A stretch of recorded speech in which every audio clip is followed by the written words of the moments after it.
மீனை சாப்பிட கொடுக்க போகிறேன். இவனுங்க என்ன சேட்டை பண்ணுறானுங்கன்னு பாருங்கள். ஒரு மீன் சாப்பிட்றதுக்குலாம் இவ்வளோ அக்கப்போர்லாம் பண்ணக்கூடாது. மரியாதையே வந்துட்டிங்கன்னா நல்லாயிருக்கும். வந்துடுறேன்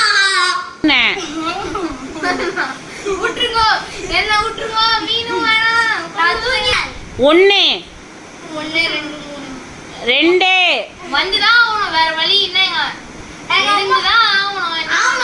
பிடிக்காத மீனை விடுறாங்க. எங்க அம்மா வீடியோக்கு லைக் பண்ணாதீங்க, சப்ஸ்கிரைப் பண்ணாதீங்க, டிஸ்லைக் கொடுத்துட்டு கமெண்ட் ஒன்னையும் கொடுக்காதீங்க. எல்லாம் கமெண்ட்டை கழுவி ஊத்தணும். ஓகேவா?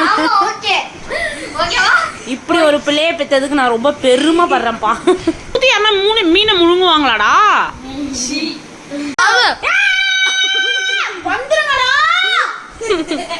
வைக்கிறதே ஒரு பெரிய டாஸ்கா இருக்கு. முடியலை. எப்படி வந்து சிக்கிரிக்க